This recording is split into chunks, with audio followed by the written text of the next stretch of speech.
Hai, Assalamualaikum warahmatullahi wabarakatuh. Kembali lagi ketemu dengan kenalin aku Vivi Sylvia. Kali ini aku mau buat video sesuai dengan yang kemarin aku janjikan tentang pembahasan proun posisi. Proun posisi itu lagi populer banget ya di tengah pandemik saat ini. Proun aja kalau misalnya banyak yang bilang gitu, kalau misalnya lagi terkonfirmasi positif, rajin-rajin ya pakai posisinya proun gitu. Nah, aku mau jelasin sedikit nanti tentang proun. Oke, tapi sebelumnya terima kasih ya yang sudah subscribe dan dukung channel aku. Terima kasih banyak yang udah like dan komentar. Terima kasih, sangat membantu untuk video yang selanjutnya. Yang belum dan baru banget lihat video ini, jangan lupa dukung channel aku ya, like videonya, subscribe, dan bunyikan loncengnya.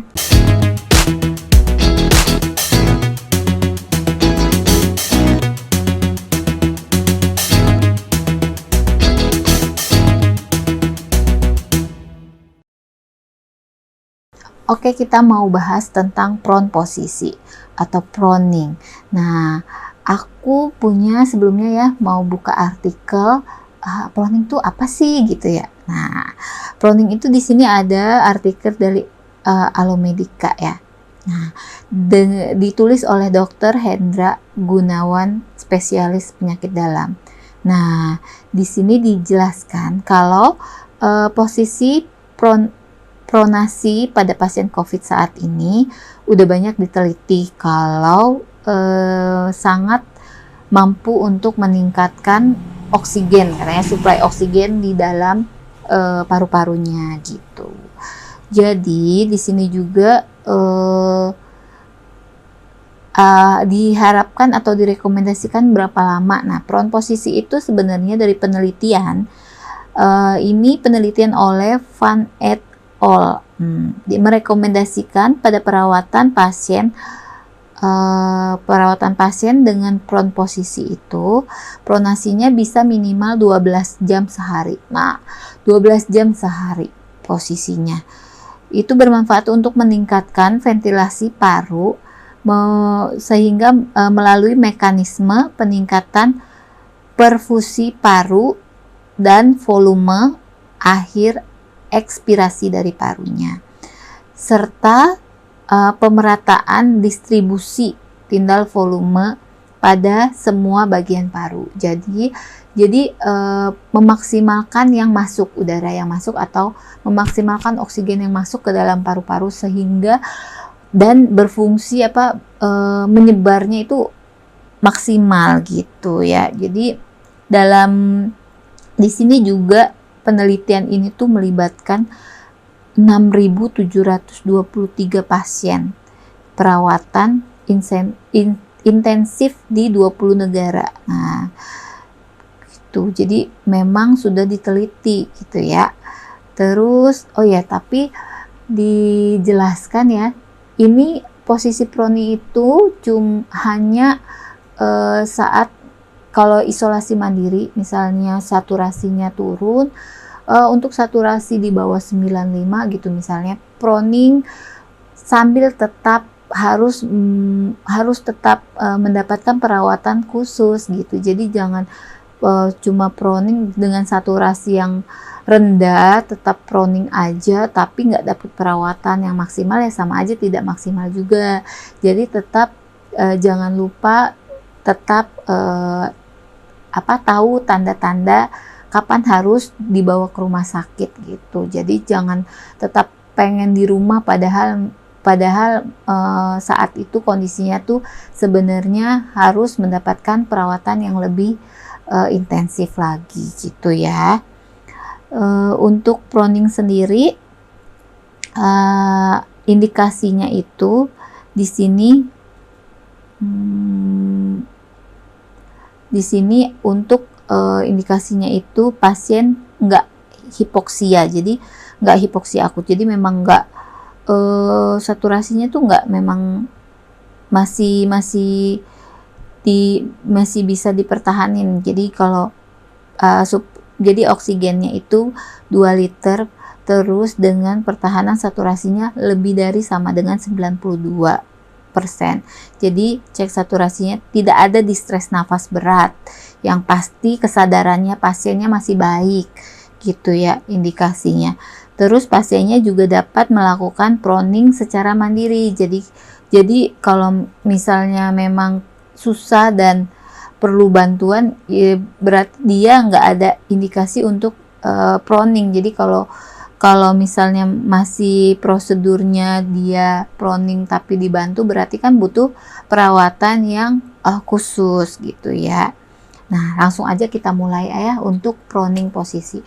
Dari proning posisi ini kita sediain tuh 3 bantal ya, 3 bantal. Nah, di sini proning yang pertama. Jadi maksimalinnya itu bisa bergantian. Kalau misalnya pegel di satu posisi, bisa posisi yang lain gitu ya. Dianjurkan itu untuk pasien-pasien COVID duduknya 45 derajat sampai 45 derajat. Jadi seperti ini ya, posisi yang pertama. Oke. Posisinya 45 derajat. Samping yang seperti video yang sebelumnya, atur nafasnya. Jadi tetap latihan nafas dalam. Jadi jangan lupa tetap tarik nafas, buang nafas gitu. Pertahankan ini posisinya. Nah, ini latihan nafas yang pertama ya. Jadi proning dengan nafas dalam. Jadi untuk memaksimalkan oksigen yang masuk ke dalam paru-parunya ya. Jadi bisa begini. Oke. Oke, yang kedua kita lanjut. Yang kedua itu posisinya kita bisa miring ya. Jadi posisi miring, kepala satu untuk kepala, satu di pinggang dan satu untuk di kaki. Jadi ini di pinggang ya, di pinggang atau pinggul.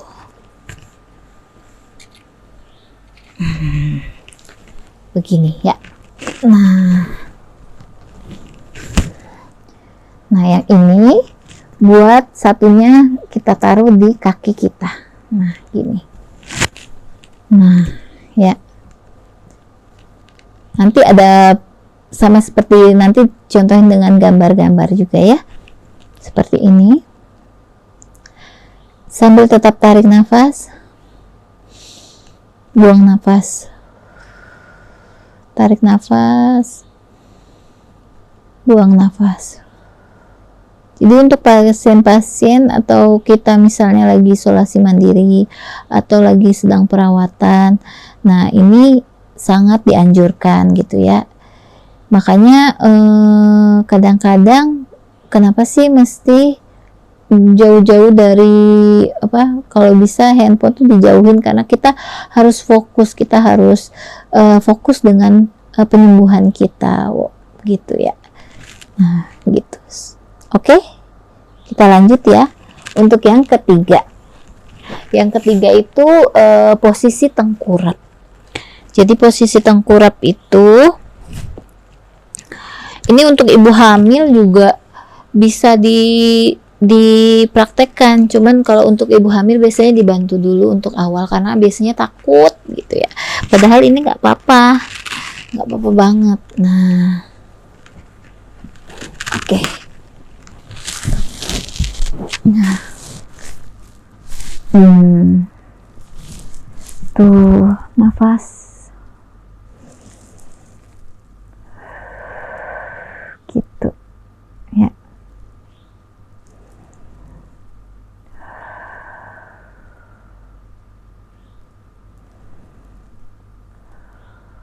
Kalau untuk ibu hamil biasanya ini lebih tinggi, jadi begini karena ini kan ada perutnya ya. Jadi ini tetap begini, cuman perutnya biasanya gitu, biasanya begitu karena perutnya kan besar. Jadi ini harus space-nya harus lebih tinggi, jadi begitu. Nah, oke. Kita lanjut untuk misalnya susah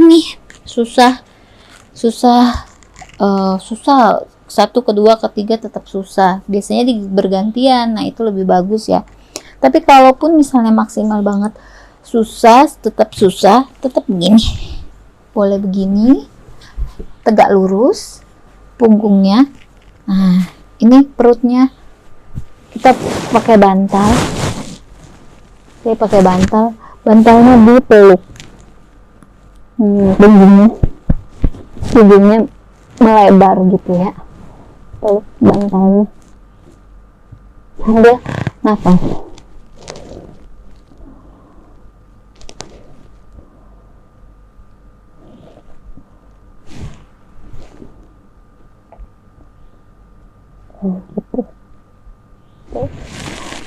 Oke.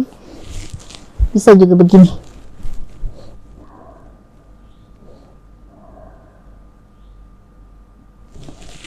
Oke. Nah, sekian dulu ya proningnya untuk posisi-posisi. Semoga bermanfaat untuk kalian yang sedang isolasi mandiri. Jangan lupa direkomendasikan bisa 12 jam ya sehari ya untuk proning, untuk memaksimalkan atau menjaga fungsi paru-parunya ya. Jadi semoga bermanfaat. Mohon maaf jika ada kesalahan. Terima kasih yang sudah menonton video ini sampai habis. Jangan lupa like, komentar di kolom komentar, atau mau ada masukan boleh. Terima kasih sekali lagi. Semoga yang positif segera negatif, segera sehat kembali bersama keluarga. Yang negatif kita harus kuat sampai akhir pandemi. Semoga kita, keluarga kita semua dilindungi. Pandemik ini segera berakhir.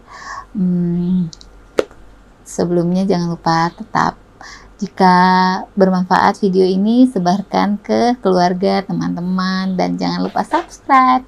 Terima kasih. Assalamualaikum warahmatullahi wabarakatuh. Jangan lupa tetap terapkan 6M.